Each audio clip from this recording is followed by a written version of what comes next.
Un agent de bord a brisé une bouteille de vin sur le bras d'un PDG noir, ignorant que son avocat filmait chaque instant douloureux.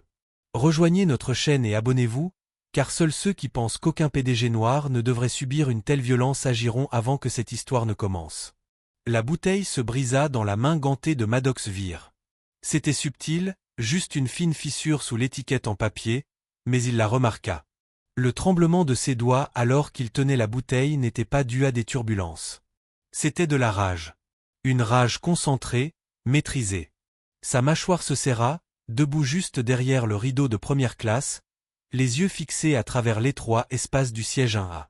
Là, tranquillement assis sous la douce lueur d'une lampe de lecture, se tenait Alric Monroe.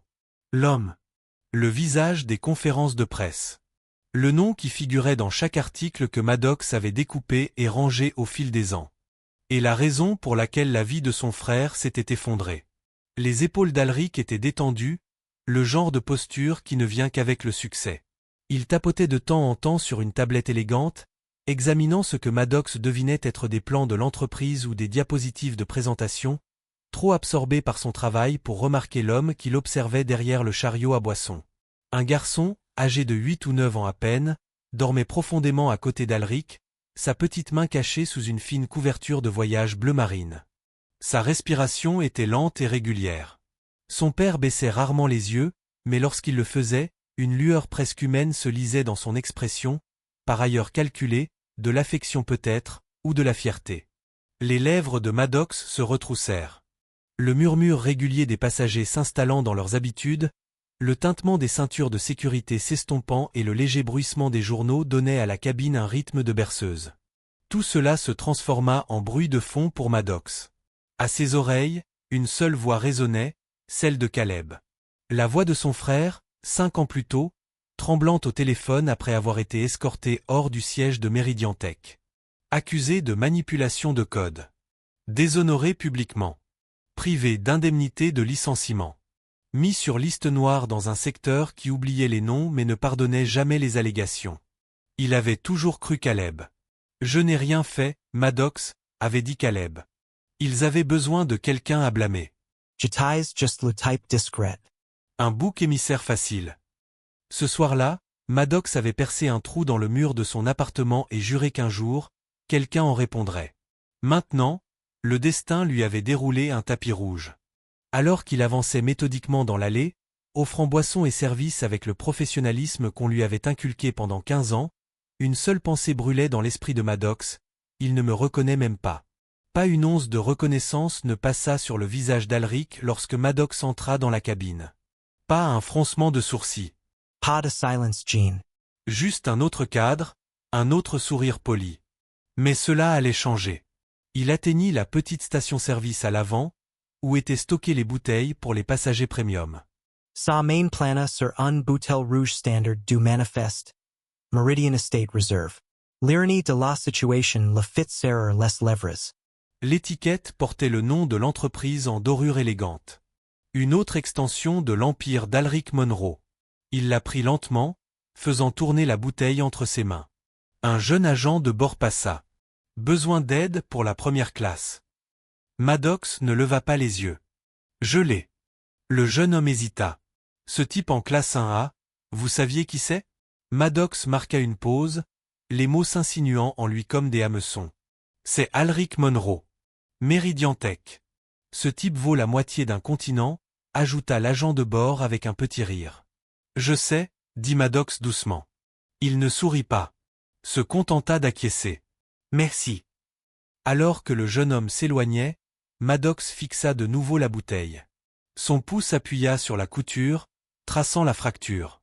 Son esprit n'était plus à bord de l'avion, mais dans un appartement exigu où Caleb vivait encore, traçant des lignes de code pour lesquelles il ne serait jamais payé, rejeter des entretiens avant même qu'ils ne commencent. Caleb avait déjà tenté de mettre fin à ses jours. Maddox l'avait trouvé juste à temps. Aucun avertissement. Aucune confrontation. Aucune cri. Juste un geste. Il glissa la bouteille dans le torchon, la main maintenant stable. Il ajusta sa cravate, jeta un coup d'œil au miroir sur le mur de la cuisine et esquissa un sourire. Puis il franchit le rideau et retourna en première classe. Alric leva brièvement les yeux à l'approche de Maddox. Du vin offert, monsieur, dit Maddox d'une voix douce et agréable. Alric hocha la tête, les yeux déjà rivés sur sa tablette. Bien sûr. Merci. Maddox tendit la main vers un verre, mais s'arrêta. Sa main resta suspendue en l'air, puis se baissa nonchalamment. En fait, dit-il avec un léger sourire, laissez-moi vous le servir frais. I'll soliva la bouteille. La cabine reste silencieuse. Le ronronnement du moteur. Une toux venant des deux rangées arrière. Rien d'anormal. Maddox expira, reprenant sa posture. Il s'obligea à retrouver un rythme régulier. Pas ici. Pas encore. Il y avait des yeux. Une caméra. Cet homme de l'autre côté de l'allée, en costume à rayures, l'observait. Maddox remarqua le léger lever du téléphone de l'homme. Filma-t-il ? D'accord. Laisse-le faire. Il s'inclina légèrement et retourna dans la cuisine, replaçant le verre et faisant semblant de chercher un tire-bouchon dans le plateau. Son esprit s'emballa. Il avait besoin que ce soit juste. Net. Symbolique. Un seul craquement de verre. Un seul instant de chaos. Ce serait le son que Caleb n'aurait jamais l'occasion d'émettre au tribunal, aux informations, dans les bureaux froids qu'il avait jetés. Le moment viendrait. Il serra plus fort le tissu autour de la bouteille et murmura à voix basse, il ne le verra pas venir. En un instant, la bouteille de vin se brisa brutalement. Le verre explosa dans la cabine avec un craquement sec et fracassant, provoquant des halètements chez les passagers. Des éclats se dispersèrent comme des couteaux lancés, scintillant dans les lumières de la cabine en déchirant l'air. L'impact fut brutal et précis. Maddox Vere avait fracassé la lourde bouteille contre le bord métallique de l'accoudoir à côté d'Alric Monroe avec une force délibérée. Ce n'était ni maladroit ni accidentel. C'était une violence froide et calculée. Le corps d'Alric sursauta sous le coup. Un éclat de verre déchiqueté lui transperça profondément l'avant-bras, et le sang jaillit instantanément de la blessure, coulant en un filet chaud et collant. La couverture de son fils, blottie innocemment contre lui, se noircit sous la tache cramoisie. Alric serra son bras, la mâchoire serrée, le souffle court de douleur. La douleur était soudaine mais réelle, bien plus profonde que la chair. Instinctivement, il se pencha vers son fils, le protégeant de son bras indemne, l'attirant plus près, loin du verre brisé et du danger tremblant qui se tenait maintenant à quelques mètres. Un silence stupéfait s'abattit sur la première classe. C'était comme si l'air s'était figé. Maddox Vere recula, les épaules raides, les restes du goulot de la bouteille toujours serrés dans sa main tremblante. Sa respiration était courte, irrégulière, mais son visage ne trahissait aucun remords. Aucune panique. Ses yeux étaient écarquillés, fixés sur Alric avec quelque chose d'indéchiffrable, une rage mêlée à quelque chose de plus sombre. Ni de satisfaction. Ni de regret. Quelque chose de plus froid que l'un ou l'autre. De l'autre côté de l'allée, Tobias Gray observait. Vêtu avec élégance d'un blazer anthracite, il avait remarqué la raideur du langage corporel de Maddox quelques minutes plus tôt. Quelque chose dans le fait que le sourire de l'hôtesse ne l'effleura jamais le regard l'avait perturbé. Tobias avait discrètement programmé son téléphone pour enregistrer dès que Maddox s'était approché du siège d'Alric, juste une intuition, se dirait-il plus tard. Il se leva brusquement, la main ferme, levant le téléphone, la caméra tournant toujours. Il l'a fait exprès, dit Tobias, sa voix résonnant dans le silence stupéfait. Il fit un pas dans l'allée, brandissant le téléphone à la vue de tous. Et j'ai tout filmé. Le bruit du verre brisé résonnait encore tandis que des cris s'élevaient en première classe. Le visage d'Alric Monroe se tordit de douleur, du sang coulant sur son avant-bras alors qu'il le serrait contre lui. Son fils s'agita à côté de lui, réveillé en sursaut par le chaos, les yeux écarquillés de confusion et de peur. Les passagers se penchèrent hors de leur siège, figés entre l'alarme et l'incrédulité. L'odeur âcre du vin et du sang emplit l'air, se mêlant aux murmures stupéfaits qui se répandirent comme une traînée de poudre.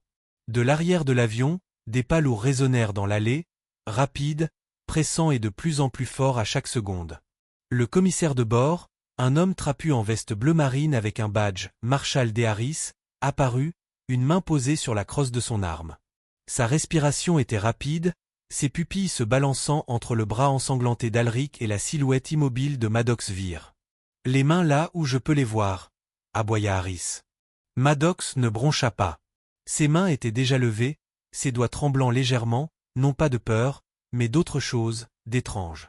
Son expression était impassible, les lèvres entr'ouvertes juste assez pour murmurer quelque chose dans sa barbe. Harris s'avança prudemment, attrapa les poignets de Maddox et les lui força dans le dos. « Vous faites l'objet d'une enquête fédérale pour agression en vol. Ne dites rien sans la présence de votre avocat, marmonna Harris en lui remettant les menottes. Mais Maddox parlait déjà, des phrases douces et fragmentées qui n'avaient pas vraiment de sens.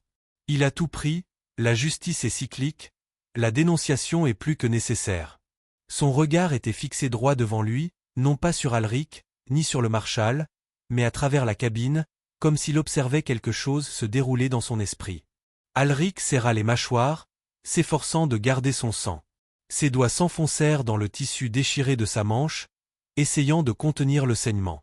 À côté de lui, son fils tendit la main et serra fermement son bras libre, encore trop jeune pour comprendre mais sentant instinctivement le danger. Premier secours, marmonna Alric. Preñez la trousse. Tout de suite. L'un des plus jeunes agents de bord, un homme mince nommé Jordan, se précipita avec une boîte blanche marquée du symbole médical rouge. Tobias Gray était déjà agenouillé à côté d'Alric, son téléphone toujours dans sa poche, son manteau retiré et pressé contre la blessure. « Tout ira bien, » dit Tobias d'une voix légèrement tremblante. « Maintenez la pression. Tiens bon. Vous perdez du sang rapidement. »« Je sais, » dit Alric, les dents serrées, la voix tendue. « Est-il attaché ?»« Oui, » répondit Tobias. Il leva les yeux vers l'agent de bord attaché, maintenant guidé vers l'avant de la cabine par Harris. Mais il y a quelque chose qui cloche. Il n'a pas paniqué. Il n'a pas résisté. Il voulait que ça arrive. Harris plaça Maddox près du poste de pilotage, loin des passagers, et contacta le cockpit par radio. Il nous faut une attente sécurisée jusqu'à l'atterrissage. Restez discret à l'avant. Pas d'annonce. On ne veut pas de panique. Il n'y a pas d'aéroport à proximité, la voix du copilote retentit. La prochaine piste d'urgence viable est à plus d'1 heure. Harris jura dans sa barbe, puis se tourna vers Tobias, qui venait de se lever, du sang maculant les manches de son manteau. Vous avez dit que vous aviez commencé à filmer avant l'attaque ? Si. Quelque chose chez lui ne me convenait pas, répondit Tobias. Cet homme n'a pas craqué comme ça. C'était réfléchi.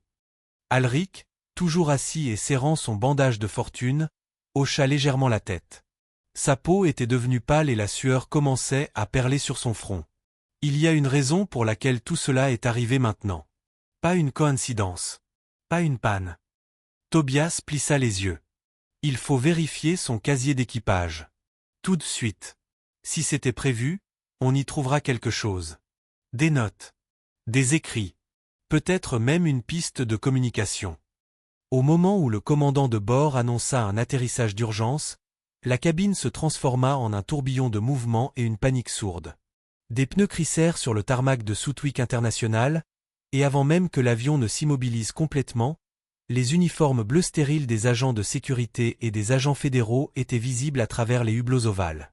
Ils envahirent l'appareil comme une vague coordonnée, le visage tendu par la concentration. Maddox Vere était assis sur son strapontin, le regard fixé vers l'avant, les mains posées sur ses genoux. Il ne broncha pas lorsque les agents l'encerclèrent. Il se leva sans résistance, sans rien dire tandis que les menottes se refermaient autour de ses poignets. Son visage était indéchiffrable. Ni colère, ni peur, juste le calme étrange d'un homme qui avait déjà joué son rôle. 2 rangées plus loin, Alric Monroe serra les dents tandis que la douleur lui parcourait le bras. Le sang continuait de couler à travers la compresse que Tobias avait nouée à la hâte avec son manteau. Son fils s'agitait à côté de lui, confus et effrayé, serrant son dauphin en peluche de ses mains tremblantes. Les ambulanciers embarquèrent ensuite, se faufilant dans l'étroit couloir avec une efficacité pressante. Ils examinèrent rapidement la plaie le long de l'avant-bras d'Alric, grimacèrent et le chargèrent sur une civière. Le verre s'était profondément incrusté sous la peau, ses bords dentelés luisant faiblement sous les lumières de la cabine. Alric grimaça mais ne dit rien. Il ne voulait pas que son fils entende la tension dans sa voix. Dehors, la piste scintillait sous les projecteurs. Le vent soufflait avec un sifflement régulier tandis que Tobias suivait de près la civière, son téléphone toujours fermement serré dans sa paume. Les images qu'il avait filmées semblaient plus lourdes maintenant, comme si elles contenaient non seulement la preuve d'une agression, mais aussi un aperçu de quelque chose de plus dangereux. Lorsque les portes de l'ambulance se refermèrent, Tobias se retourna vers le terminal. Il devait rester et donner son témoignage. Il y avait des questions qui exigeaient des réponses rapides. Dans la zone de sécurité, l'air était stérile et froid. Tobias était assis à une longue table en métal, entouré de 2 agents en civil et d'un enquêteur d'une compagnie aérienne régionale. Sa voix était posée tandis qu'il racontait les événements, mais son esprit revenait sans cesse à l'expression de Maddox juste après l'attaque, à son absence d'émotion, à son entraînement. Lorsque Tobias leur montra la vidéo, l'enquêteur se pencha, les sourcils froncés tandis que le coup calculé de Maddox repassait au ralenti. L'un des agents, un homme d'un certain âge avec des mèches grises dans les cheveux, échangea un regard avec son partenaire avant de prendre la parole. « Nous avons examiné le dossier professionnel de Maddox Vere. Il a postulé chez Meridian Tech il y a 5 ans, dit-il. Refusé. Aucune raison publique n'a été donnée. » Tobias cligna des yeux. « Vous êtes sûr ?» L'agent hocha la tête d'un air sombre. « Cela a été signalé lors de notre vérification du système. Aucun problème d'antécédent. Juste, un refus pour raison interne. » Un frisson parcourut la nuque de Tobias. Les pièces du puzzle s'alignaient, mais l'image qu'elles formaient n'était pas encore complète. A-t-il mentionné son frère dans le dossier? Demanda Tobias. Non, répondit l'officier. Mais on continue de creuser. Pendant ce temps, dans l'aile privée de Southwick Medical, Alric gisait sur un lit d'hôpital étroit, sous le bourdonnement des néons. Son bras avait été soigneusement nettoyé et anesthésié, les médecins travaillant avec une précision silencieuse. 3 éclats de verre épais et incurvés s'étaient dangereusement enfoncés près d'un tendon clé. Un chirurgien, un homme de grande taille nommé Dr Ranley, parla doucement en examinant la radiographie finale. « Vous avez de la chance, dit-il en ajustant ses gants. 1 centimètre de plus, et vous auriez perdu toute flexion du poignet. » Alric ne répondit pas. Il fixait le plafond, la mâchoire serrée, l'esprit ailleurs. Il ne s'agissait plus seulement de douleur, mais de la signification de cet incident. Quelqu'un avait attendu le bon moment. Quelqu'un avait agi avec intention. Tobias arriva des heures plus tard, se glissant dans la pièce, l'odeur du carburant de l'aéroport encore présente sur sa veste. Ses yeux étaient cernés, ses épaules tendues. Il s'assit à côté d'Alric et expira lentement. « Ils détiennent Maddox en détention fédérale maintenant, dit-il. Et ce n'est pas tout. Ce n'était pas n'importe quel membre d'équipage. Il a essayé de rejoindre Meridian il y a des années. Sa demande a été refusée. » Alric tourna lentement la tête. « On le savait. »« Pas à l'époque, » dit Tobias. Le rejet venait d'un comité d'examen interne, rien dans les archives publiques. Mais maintenant, je me dis que ce n'était pas un hasard. Ce n'était pas seulement à cause de Caleb. La pièce resta silencieuse un instant. Le bip du moniteur résonna faiblement entre eux. Puis Alric demanda « Quelqu'un a-t-il fouillé son casier d'équipage ?» Tobias hocha la tête. « Déjà demandé. Ils y travaillent. » Mais Alric, sa voix baissa. « Ça ne me semble pas isolé.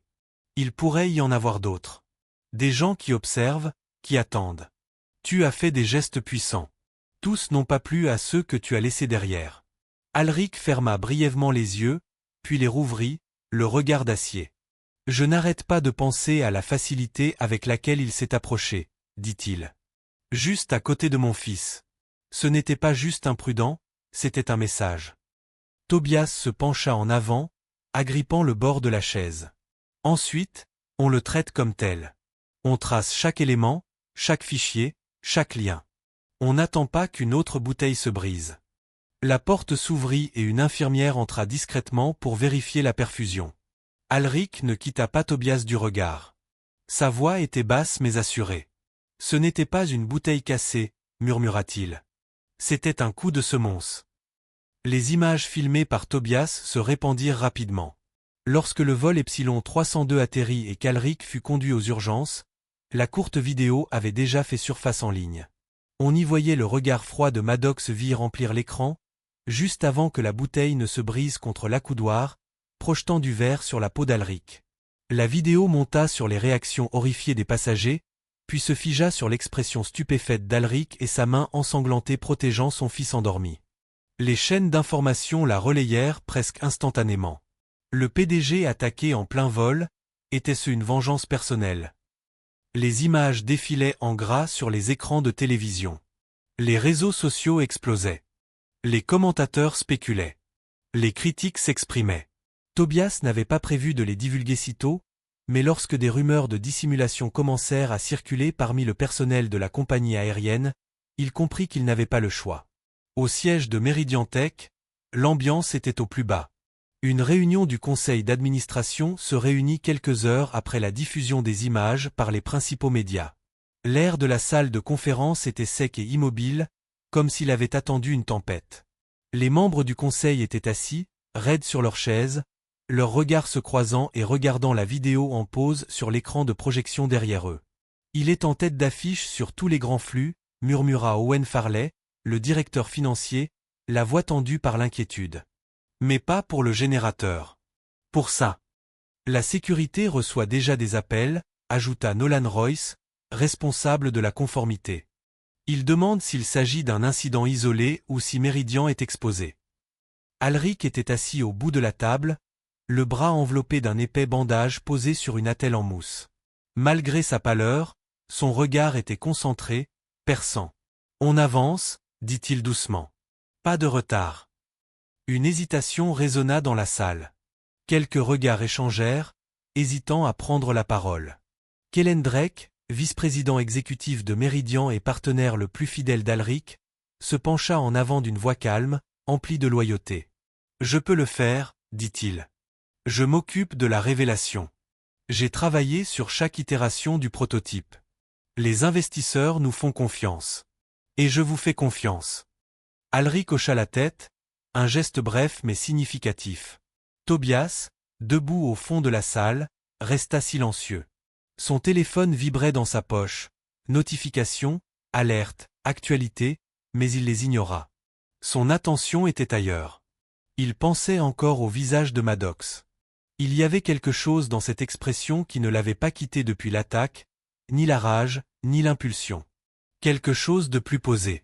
Matrice. Calcul. Plus tard dans la soirée, tandis qu'Alric se reposait chez lui, Tobias était à son bureau. Des écrans éclairaient la pièce, affichant des archives web, des dossiers personnels et des journaux de communication interne de la compagnie aérienne. Il poursuivait maintenant des ombres, reliant des éléments trop précis pour être une coïncidence. Une recherche attira son attention, Caleb Veer. Le nom lui revint en mémoire. Alric l'avait un jour mentionné, brièvement, lors d'une discussion sur des procès et des failles de sécurité passées. Caleb était développeur junior chez Meridian 5 ans auparavant, licencié pour manipulation de code et tentative de contournement de protocole de pare-feu. L'affaire avait été classée sans suite grâce à un accord de confidentialité, mais Tobias avait des contacts qui lui devaient des faveurs. Ce qu'il découvrit le fit bondir. Caleb n'avait pas disparu après le scandale.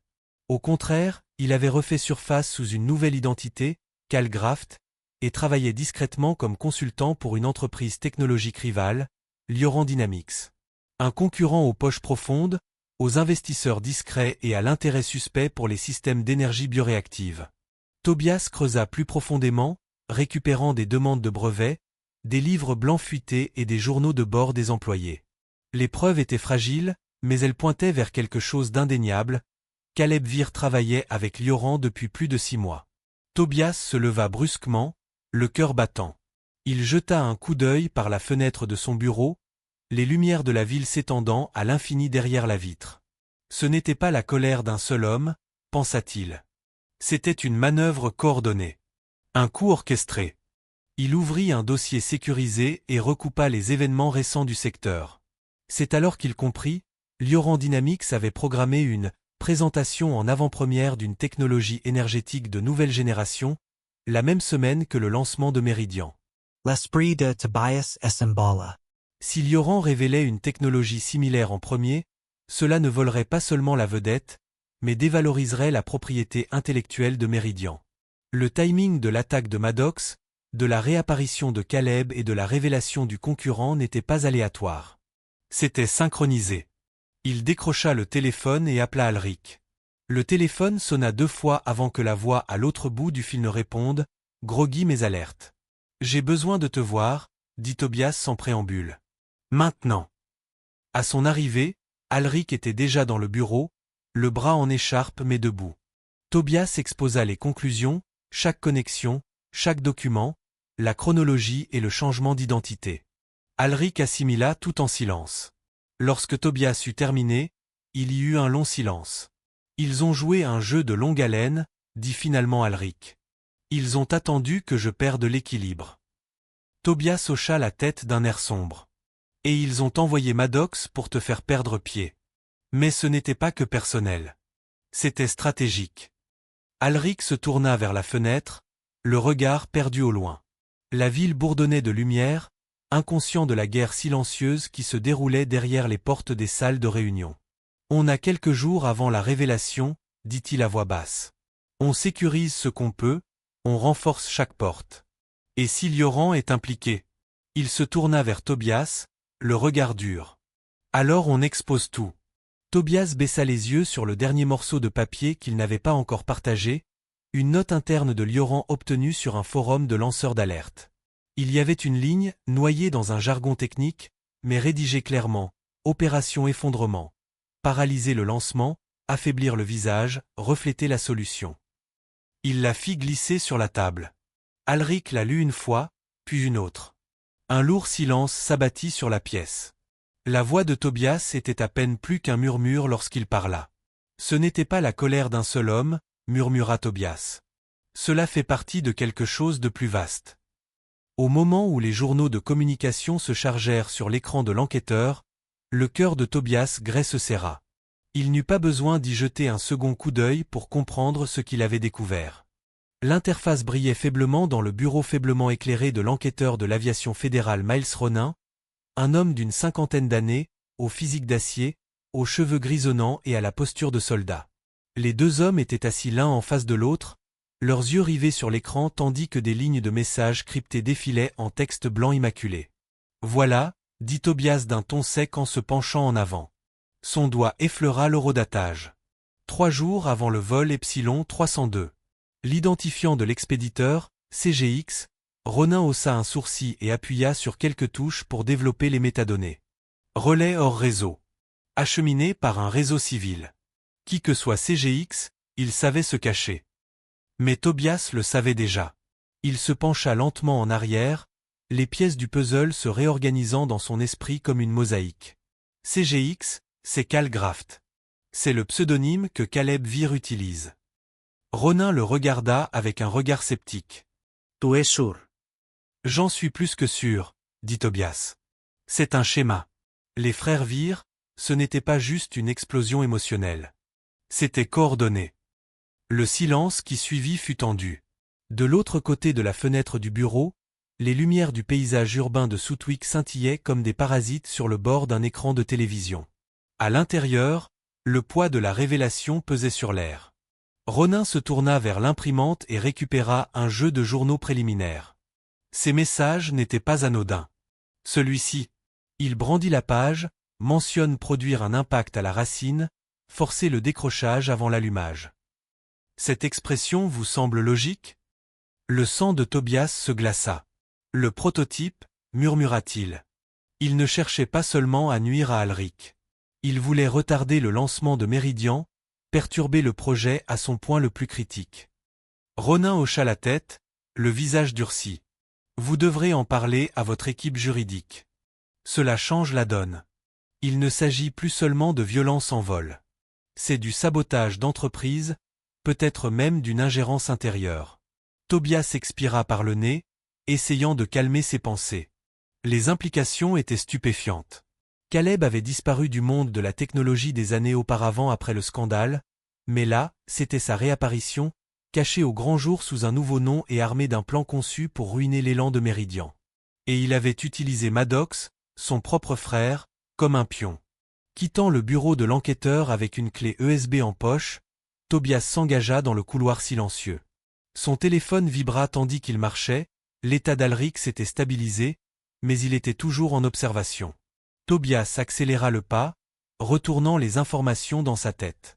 Si cette conspiration était aussi profonde qu'elle le paraissait, alors l'attaque du vol Epsilon 302 n'était pas que le début. C'était le premier domino.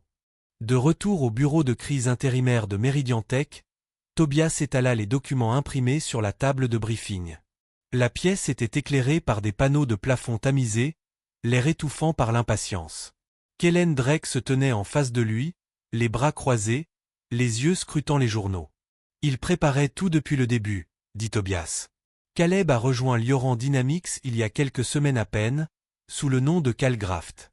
On pensait qu'il avait disparu, mais il a juste changé d'uniforme. La voix de Kellen était basse et mesurée. Et le changement de vol.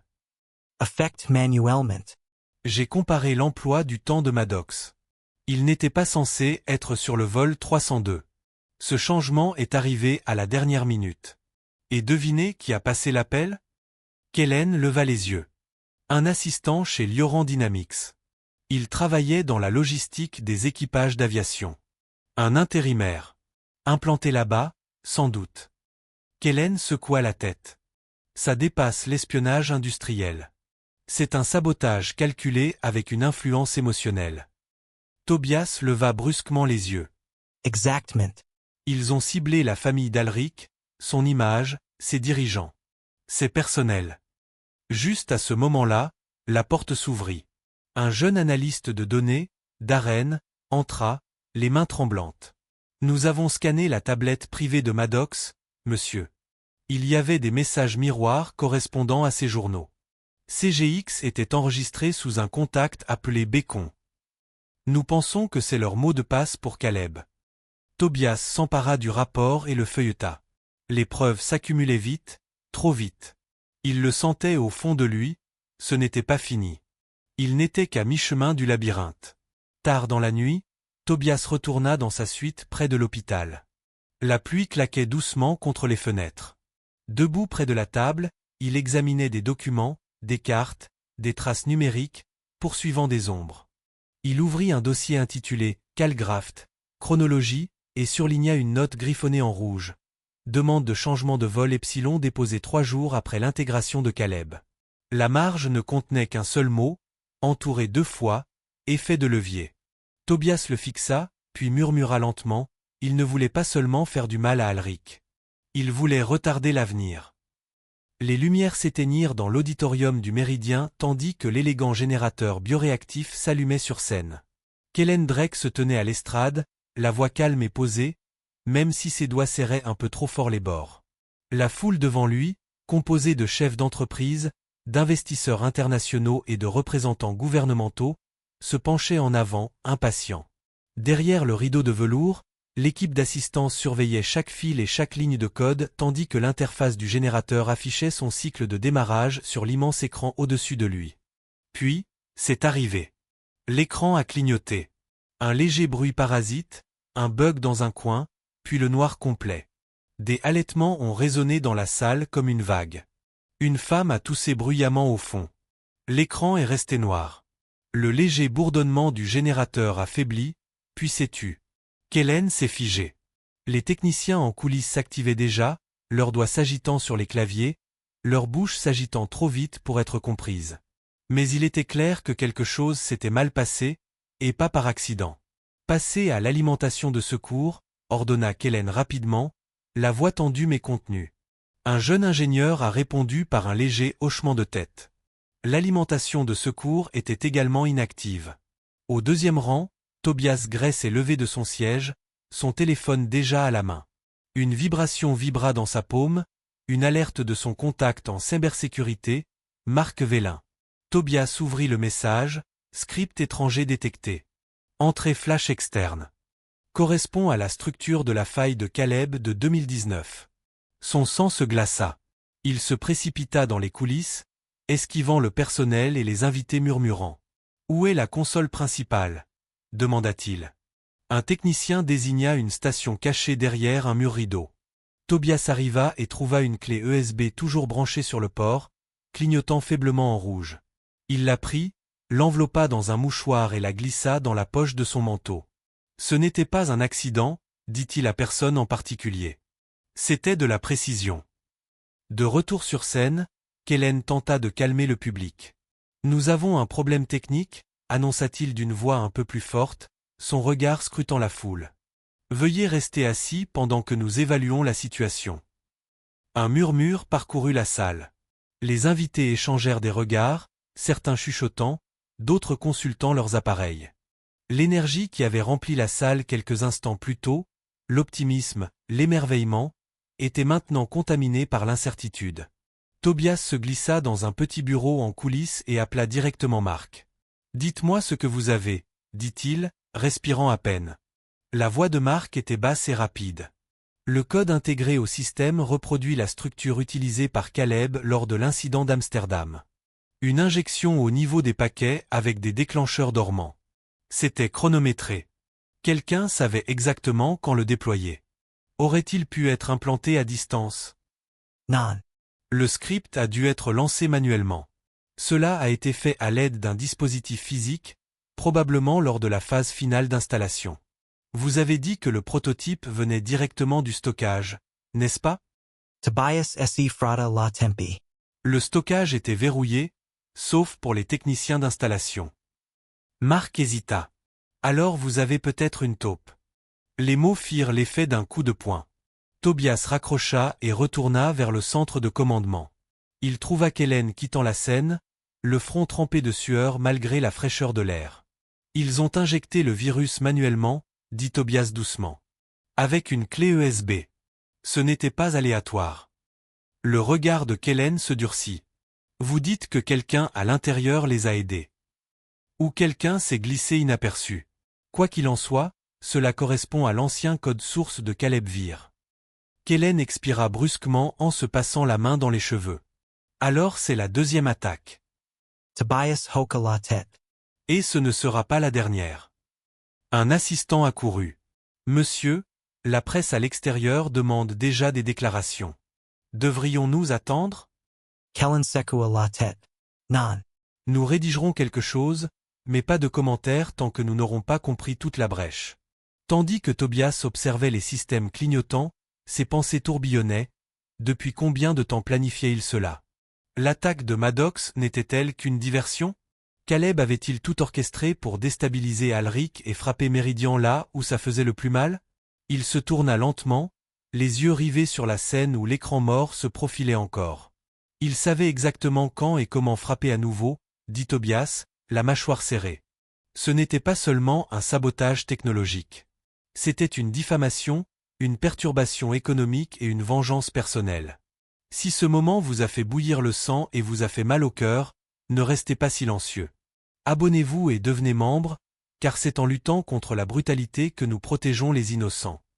Alric entra dans la salle de commandement, le bras gauche toujours étroitement attaché dans une écharpe médicale noire, mais le regard perçant et inébranlable. Dès que les portes vitrées se refermèrent derrière lui, la salle entière se tut. Des dizaines d'employés de Méridian, ingénieurs, cadres, responsables de la sécurité, restèrent figés devant des écrans clignotants en rouge, affichant des alertes de diagnostic et des codes de verrouillage des serveurs. La démonstration avait échoué 1 heure plus tôt, et l'essor mondial de l'entreprise ne tenait plus qu'à un fil. Statue, dit Alric d'une voix basse et saccadée. Kellen Drake, debout près du mur de projection, se tourna immédiatement vers lui. Nous avons isolé le prototype de toutes les lignes réseau. La brèche provenait d'un chargeur de démarrage corrompu. Quelqu'un l'avait implanté avant la présentation. Auric hoka la tête. Absorbant L information. Verrouiller tous les systèmes Méridian. Isolation tot L. Rediriger tous les journaux du serveur vers la grille de diagnostic utilisée lors du test de résistance de Vélan. Je veux que tout soit vérifié 3 fois. Il n'y eut aucune hésitation. Les membres du personnel réagirent instantanément, leurs doigts frôlant les claviers tandis que la salle reprenait vie. Mais Alric n'avait pas fini. Il regarda Tobias Gray, qui venait d'entrer derrière lui, reprenant encore son souffle après avoir quitté précipitamment le lieu de l'incident. On ne se contente pas de réparer les pare-feux, dit Alric doucement, faisant signe à Tobias de s'écarter. On les expose. Les frères Vir. Lyran. Tout. Mais on le fait bien. Pas avec des suppositions. Tobias se pencha, la voix basse. On est proche de quelque chose, Alric. L'un de nos anciens identifiants de serveur a pingé une adresse liée au pseudonyme de Caleb. Un entrepôt près du port, sous le nom de Graft Enterprises. Alric ne broncha pas. Prends un des analystes. Partez maintenant. Rapportez tout ce qui prouve une intrusion. En moins de 30 minutes, Tobias et Nolan Rees, un jeune mais brillant analyste en système informatique, traversaient les abords embrumés de la zone portuaire industrielle, leurs phares perçant la brume tandis que des parcs à conteneurs se profilaient de chaque côté. L'adresse les mena à un bâtiment trapu en béton avec un volet rouge délavé et aucune signalisation. Un clavier clignota près de l'entrée. Tobias saisit le code de contournement délivré à l'équipe juridique de Meridian grâce à un système de localisation ordonné par le tribunal. Le volet grogna en se soulevant, révélant un espace de stockage austère rempli de racks poussiéreux, d'outils abandonnés, et dans un coin éloigné, une armoire de serveur recouverte d'une bâche en plastique. Nolan expira lentament. C'est sans aucun doute l'un des nôtres. Modèle Z8L, de fabrication Meridian. Ils n'ont pas été utilisés depuis l'extension Sindar il y a 3 ans. Ensemble, ils soulevèrent la bâche, révélant une unité à moitié démontée. Plusieurs composants essentiels avaient été extraits, démontés et réinstallés avec un micrologiciel inconnu. Tobias se pencha plus pres. C'est notre signature de code, marmonna-t-il. Des bibliothèques privées de niveau administrateur, volées directement dans le coffre-fort de chiffrement personnel d'Alric. Il sortit son téléphone et commença à prendre des photos, documentant chaque port modifié, chaque puce étrangère. Nolan extraya les journaux de sauvegarde et inséra un décrypteur portable dans le panneau latéral de l'appareil. Soudain, le faible murmure du silence fut brisé par le bruit lointain d'un moteur de voiture qui vrombissait dehors. Les pneus crissèrent brusquement sur le gravier. Tobias marqua une pause, puis se tourna vers Nolan, la voix tendue. Terminez le transfert. Maintenant. Ils avancèrent rapidement. En quelques secondes, Nolan sécurisa les fichiers dans un disque dur protégé par de l'acier. Tobias le glissa dans la poche intérieure de son manteau au moment même où les lumières clignotaient, une ombre passagère à travers les vitres sales de l'entrepôt. Bougez, murmura Tobias. Ils sortirent par la porte latérale au moment même où un SUV noir apparut à travers la brume. Il ne se gara pas. Il accelera. Droit sur eux. Courez, cria Tobias.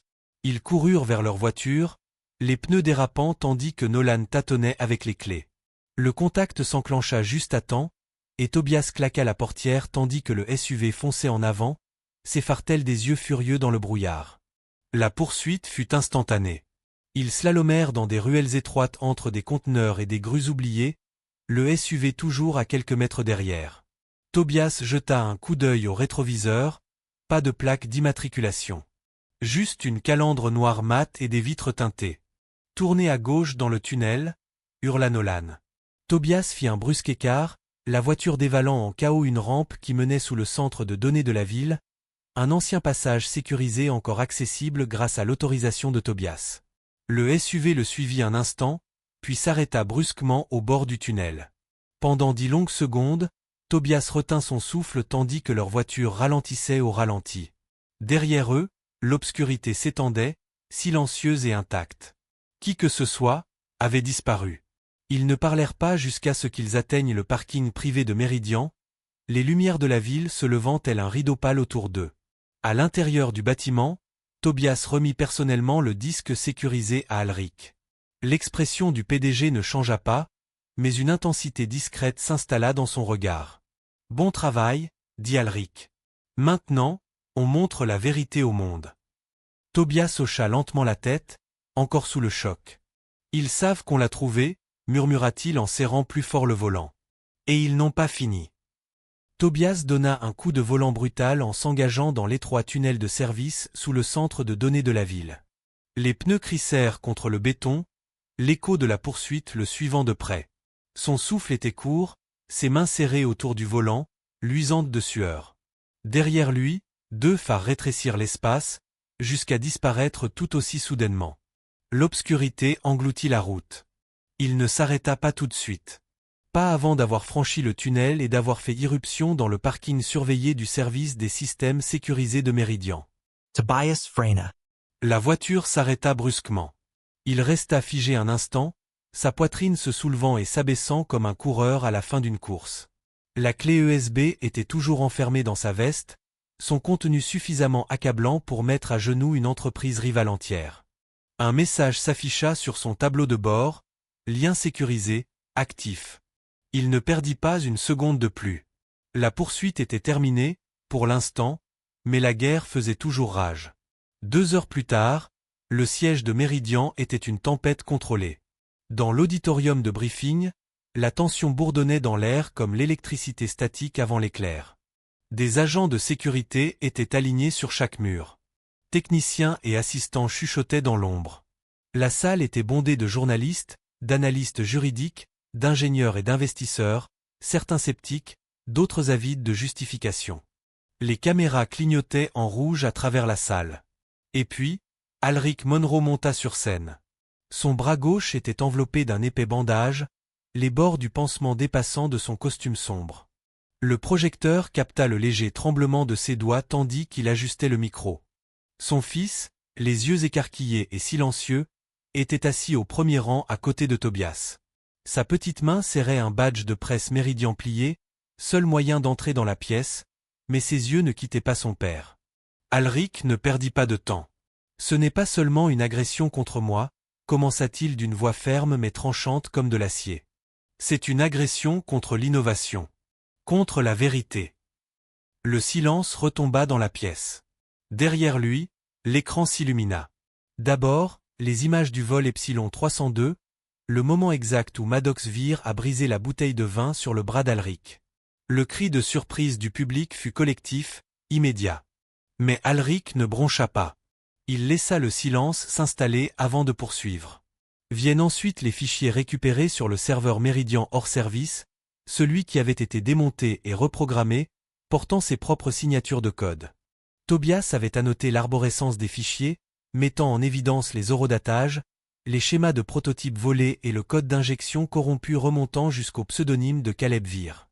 Ce n'était plus circonstanciel. C'était chirurgical. Et puis survint le coup de théâtre inattendu. L'écran du projecteur vacilla. Une vidéo en direct se chargea. On y voyait un jeune homme, nerveux, les lunettes glissant sur l'arête du nez. I'll adjust la webcam et s'éclaircit la gorge. Je m'appelle Devincor, dit-il d'une voix à peine plus forte qu'un murmure. Jeti's programmer junior chez Lyran Dynamics. C'est moi, il marqua une pause, tremblant, qui ai intégré le virus dans le système de démonstration de Meridian. Mais ce n'est pas moi qui l'ai écrit. C'est Caleb Vir qui l'a fait. Il m'a donné le code.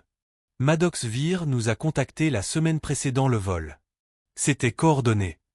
La salle explosa. Les journalistes s'exclamèrent. Les caméramens hurlèrent. Le flux vacilla tandis que Devin tentait de poursuivre, dépassé. Je ne savais pas jusqu'où ça irait, dit-il. Mais maintenant, je le sais. Et j'en ai assez du silence. La vidéo s'interrompit. La salle s'immobilisa. Tobias s'avança et posa une main ferme sur l'épaule d'Alrik. C'était ton clou dans leur cercueil, murmura-t-il. Alrik hocha la tête, mais ses yeux ne se fixaient plus sur la foule. Ils étaient rivés sur son fils, sur le petit garçon qui serrait plus fort son badge, la fierté rayonnant malgré le choc. Ce moment n'était pas seulement une question de survie. Il s'agissait de retrouver la vérité, non seulement pour une entreprise, mais aussi pour un avenir qui avait failli lui être volé. Alors que les questions affluaient et que les microphones se penchaient, Alrik leva sa main valide pour réclamer le silence. Il pensait que la douleur nous réduirait au silence, dit-il d'une voix claire et ferme, qui couvrait le bruit, mais cela nous a donné encore plus à dire. La porte métallique se referma derrière Alrik Monroe lorsqu'il entra dans la salle de visite, son écho froid se répercutant sur les murs de béton stérile. La pièce sentait légèrement l'eau de Javel et le vieil air. Une table unique trônait au centre, sous des néons vacillants. En face, Maddox Vir était déjà assis, les poignets attachés à la table, le dos droit mais le regard vide. Un agent pénitentiaire s'appuyait contre le mur du fond, les bras croisés, observant en silence. Alrik resta silencieux au début.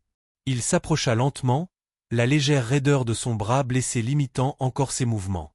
Le bandage n'était plus qu'une simple bande, mais la douleur sourde persistait. Il posa la main sur le dossier de la chaise, s'assit en face de l'homme qui l'avait attaqué en plein vol et laissa le silence s'étendre entre eux comme un fil tendu. Maddox ne broncha pas.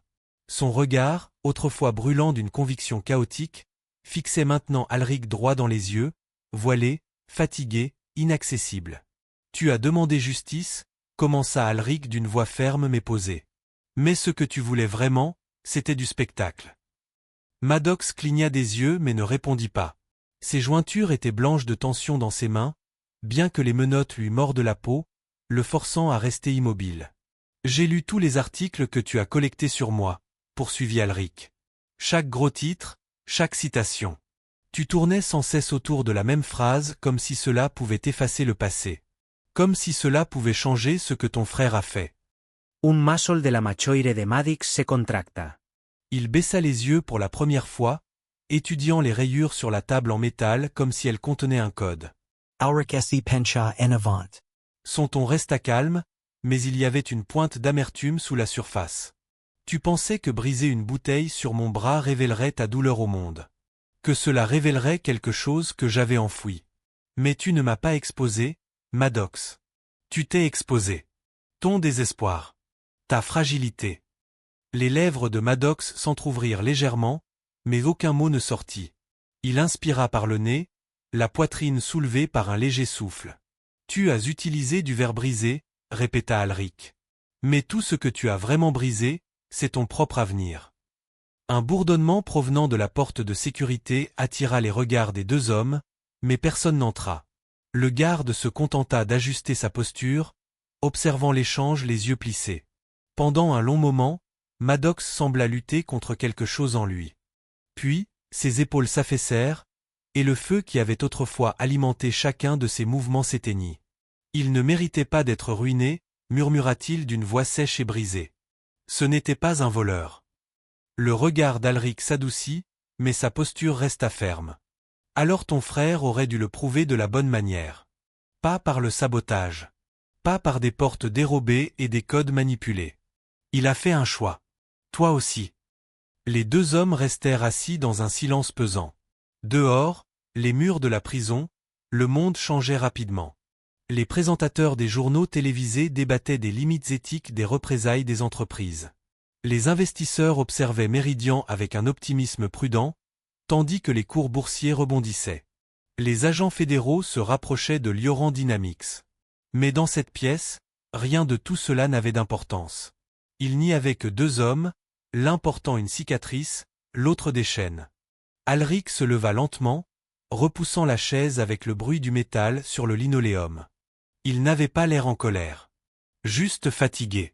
Mais il y avait une résolution tranquille dans son expression, quelque chose de profondément inébranlable. Maddox ne leva pas les yeux lorsqu'Alric se retourna pour partir. Il s'arrêta à la porte, juste le temps d'une dernière pensée.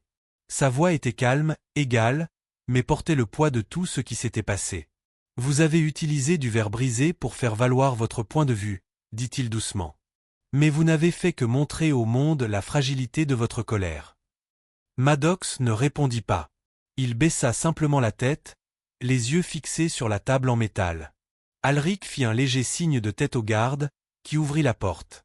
En franchissant le seuil, il s'adressa de nouveau, non pas à Maddox cette fois, mais à l'officier assis à côté de lui. Il n'y a pas de justice dans la vengeance, seulement dans la vérité. Le silence retomba dans la salle d'audience dès qu'Alric Monroe monta à la barre des témoins.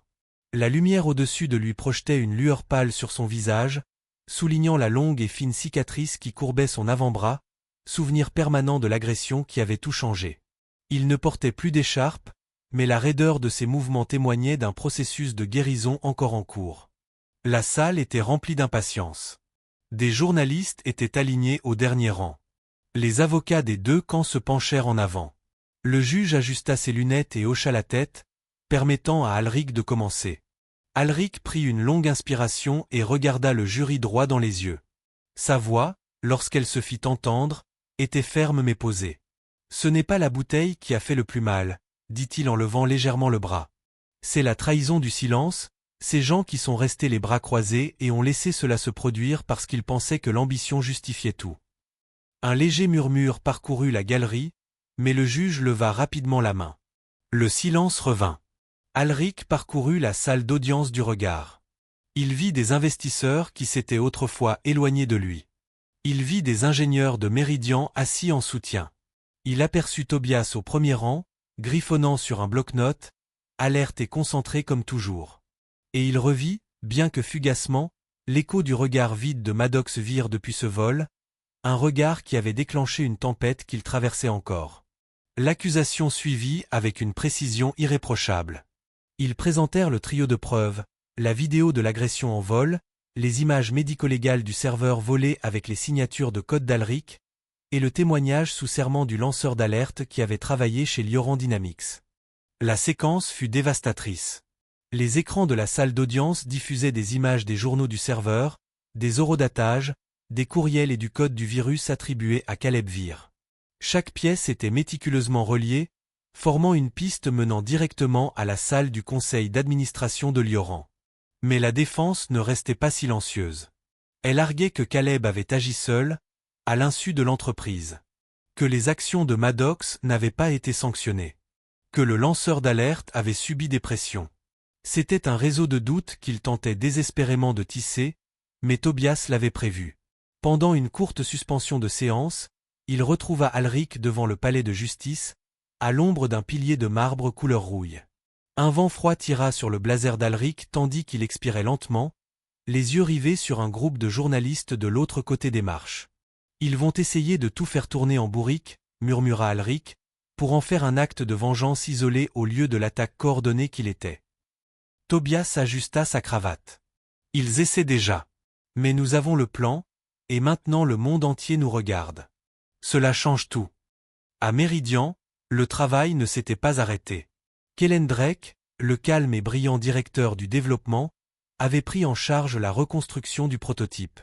Tandis que le procès faisait rage, il dirigeait l'équipe d'ingénieurs avec une détermination tranquille.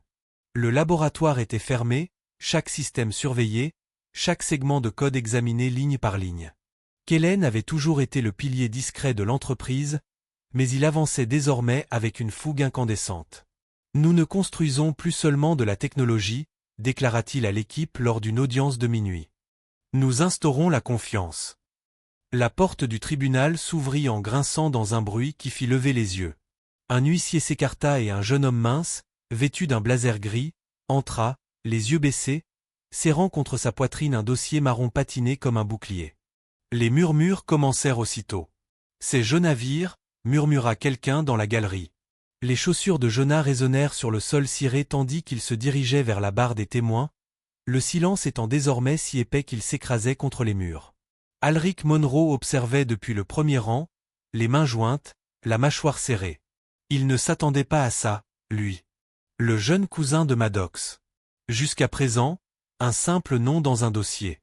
Mais alors que Jonah s'asseyait et prêtait serment, Alric remarqua quelque chose, ses mains tremblaient. « Dites votre nom pour le procès-verbal », dit le procureur. « Jonah Vere », répondit le jeune homme d'une voix à peine plus forte qu'un murmure. « Et votre profession » Jatiz, Consultant Junior N Systems chez Lyran Dynamics.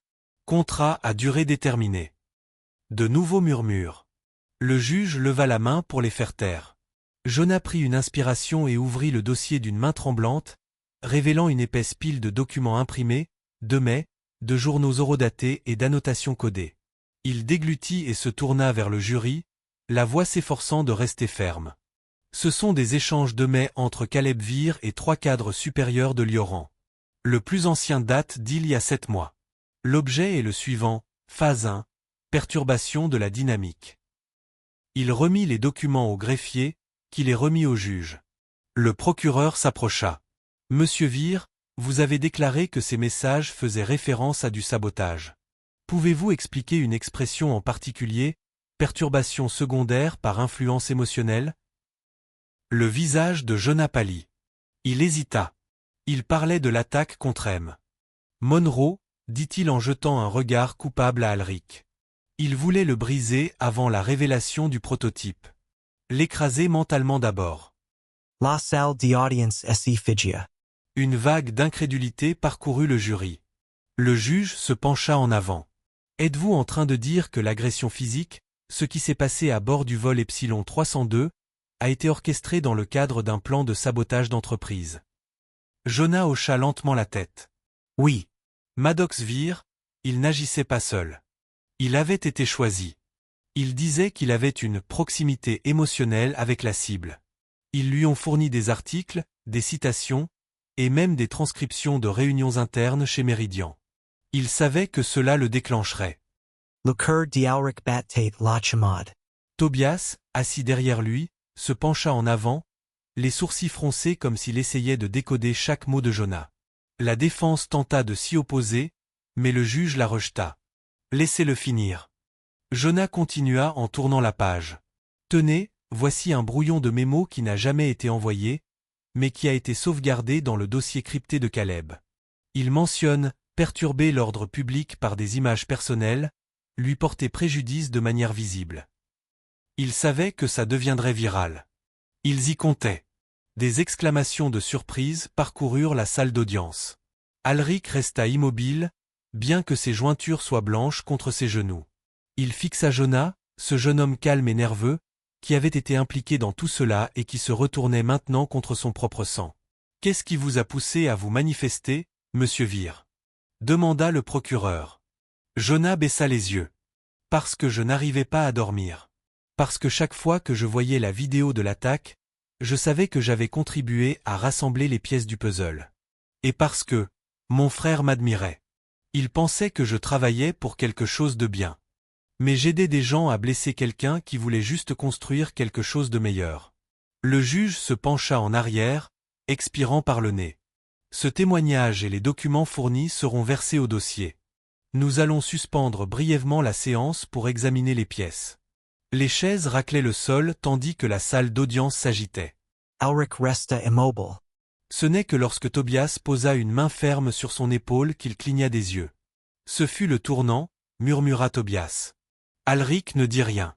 Il regarda Jonah être emmené hors de la salle, serrant toujours son dossier vide comme s'il pesait 50 kilos. Plus tard dans la soirée, les gros titres explosèrent. La justice progresse, des dirigeants de Lioran condamnés pour un scandale de sabotage technologique. Mais Alric ne sourit pas. Il fixa simplement la télévision, la cicatrice sur son bras le démangeant légèrement sous la manche. Tobias s'assit à côté de lui et dit doucement « On les a eus.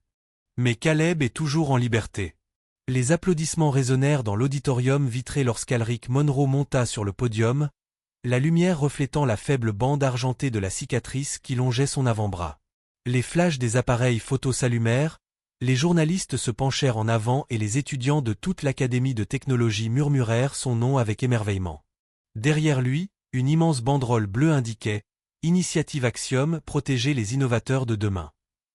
Mais Alric ne souriait pas. Il leva la main gauche, celle qui portait encore la cicatrice de l'attaque à la bouteille de vin. Le silence s'installa. Cette cicatrice nous rappelle, dit-il d'une voix ferme mais assurée, que l'innovation ne se résume pas à des idées, elle requiert du courage. La salle resta immobile, non pas en signe de révérence, mais de reconnaissance. Ce qui avait commencé comme un acte de violence en vol s'était transformé en quelque chose de plus grand. L'initiative Axiom, une fondation née non pas de la colère mais d'une volonté, représentait désormais un rempart pour les lanceurs d'alerte et un rempart pour l'intégrité dans le monde de la technologie. Le premier bénéficiaire de sa protection et de son soutien? Jonas Vere. Jonah se tenait à droite de la scène, visiblement anxieux dans son blazer trop grand. Il avait à peine 23 ans et ses mains tremblaient tandis qu'il serrait contre lui un dossier contenant des preuves classifiées qui avaient contribué à la chute de Lioran Dynamics. Le garçon semblait dépaysé parmi ses inventeurs et juristes raffinés, mais Alric s'approcha, posa une main sur son épaule et salua la foule d'un signe de tête. Ce jeune homme, poursuivit Alric, a choisi la vérité alors que le silence aurait été plus sûr. Il était de la famille de l'homme qui a tenté de me briser. Et pourtant, il s'est levé. Les applaudissements reprirent, cette fois plus discrets, mesurés. Jonah baissa la tête, clignant des yeux pour chasser une lueur pesante. Alric se pencha brièvement et murmura. Il ne s'agit pas seulement de survivre à ce qu'ils ont fait. Il s'agit de ce que nous ferons ensuite. Plus tard dans la soirée, après la fin de l'événement et l'effervescence médiatique qui s'était répandue dans les rues, Alric se retrouva seul dans son bureau au 24e étage de la tour Méridien du centre-ville. La pluie glissait lentement le long des vitres, et les lumières de la ville clignotaient sous les nuages. Il n'avait pas retiré sa veste de costume, mais la fatigue le tenaillait. Derrière lui, un léger coup à la porte. Tobias entra discrètement, un dossier à la main. « C'est confirmé, dit-il. On a été aperçu. Ville frontalière.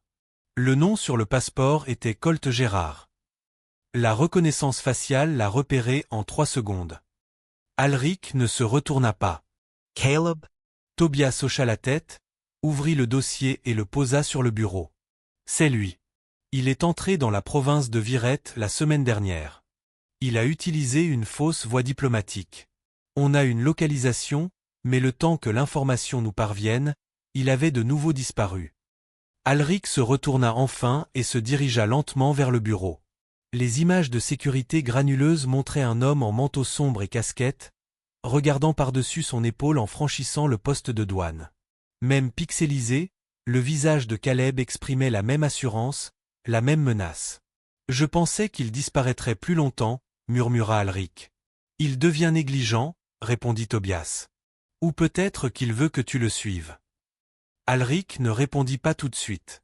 Il fixa l'image de l'homme qui avait orchestré son assaut, qui avait transformé la famille en arme et transformé l'innovation en guerre. « Il n'essaie pas de s'échapper, » dit finalement Alric. « Il nous appâte. Il espère que nous ferons une erreur. » Tobias plissa les yeux. « Que veux-tu faire ?» Il y eut un long silence. Puis Alric leva les yeux, la voix plus aiguë, plus claire. « Je veux rester prêt. Je veux que nos systèmes soient si sécurisés que même une ombre ne puisse s'y glisser. Et je veux que nos gens sachent que nous ne nous briserons pas parce que quelqu'un a essayé de nous effrayer. » Tobias expira en hochant la tête. « On y est déjà. L'équipe de Kellen a finalisé une nouvelle couche de chiffrement. Et Jonah ? On lui a demandé de rester, il a dit vouloir travailler à temps plein dans le domaine de la conformité éthique. » Un sourire, faible mais sincère, éclaira le visage d'Alric. « Bien. Laisse-le faire. Il l'a bien mérité. » Alors que Tobias s'apprêtait à partir, il s'arrêta à la porte. « Tu as changé, tu sais. Depuis ce vol. » Alric ne répondit pas immédiatement. Il retourna simplement à la fenêtre et regarda à nouveau dehors. Quelque part, bien au-delà des nuages, le monde tournait toujours, plein de progrès, de dangers et d'espoir. Il continuera peut-être à courir, dit enfin Alric d'une voix basse mais résolue. Mais nous ne le poursuivons pas avec colère. Nous le poursuivons avec lumière. Le brouillard matinal planait bas sur les ruelles étroites de Belmorkov, une ville côtière endormie aux quais rouillés et aux toits gris et silencieux.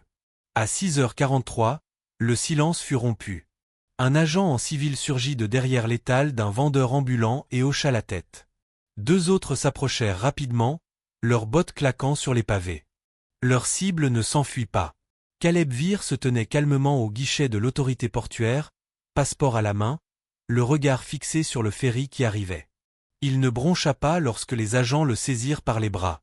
Ses épaules se détendirent, comme s'il s'y attendait. Le faux passeport glissa de ses doigts au sol. Dans sa sacoche, les agents trouvèrent 3 disques durs cryptés, 2 liasses de billets étrangers et un carnet noir rempli de schémas codés et de virements bancaires. Dans un casier secondaire enregistré sous un faux nom, ils découvrirent des schémas de câblage remontant à plusieurs sociétés écrans offshore, sociétés qui, après recoupement, relièrent directement le sabotage de Meridian Tech. Au poste, sous haute surveillance et entouré d'agents fédéraux, Caleb ne parla qu'une seule fois. « Il n'était pas censé me frapper », dit-il d'une voix calme, les yeux creux, le regard fixé au plafond comme s'il voyait quelque chose que personne d'autre ne pouvait voir. Puis il se tut, les lèvres serrées. La nouvelle de l'arrestation fut annoncée 3 heures plus tard lors du Forum mondial de l'innovation de Meridian à Selridge Hall.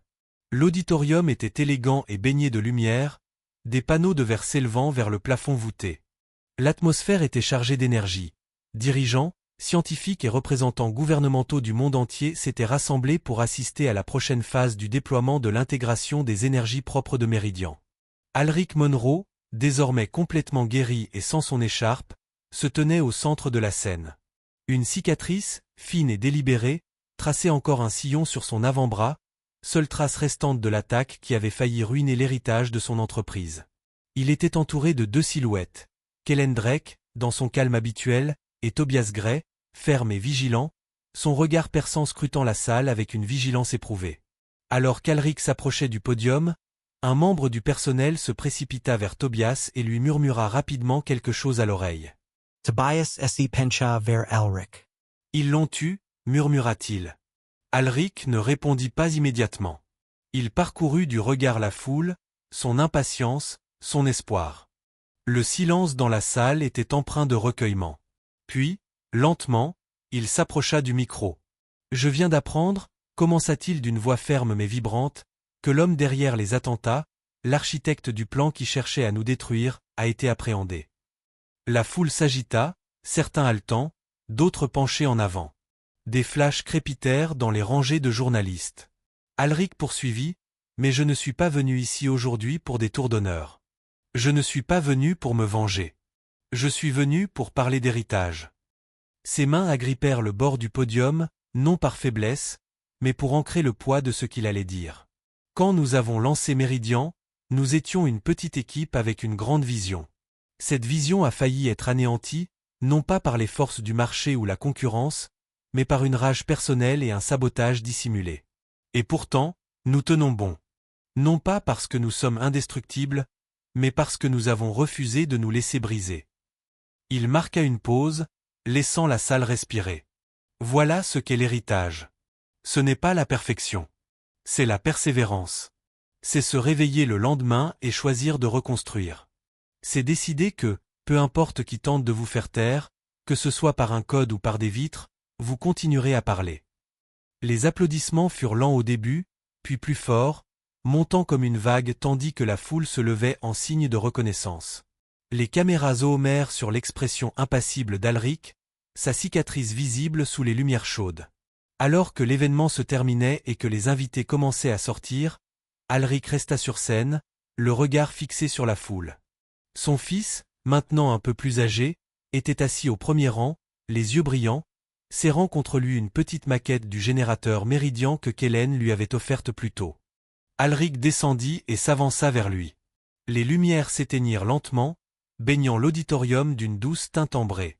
Il posa délicatement une main sur l'épaule de son fils et se pencha.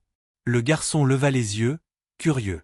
Alric esquissa un petit sourire las et murmura, juste assez fort pour être entendu. « La bouteille s'est cassée, fiston, mais pas moi. » Il pensait que personne ne regardait, mais la loi était là, en train d'enregistrer. Si vous défendez la force, la justice et la responsabilité, abonnez-vous et rejoignez la chaîne. Ensemble, nous nous élèverons. Avertissement, le reportage que vous venez de regarder est une fiction, créée pour mettre en lumière les conséquences de la violence et l'importance de la responsabilité dans les milieux professionnels. Son but est de sensibiliser, de promouvoir l'empathie et d'encourager des discussions constructives sur la justice, le respect et la sécurité.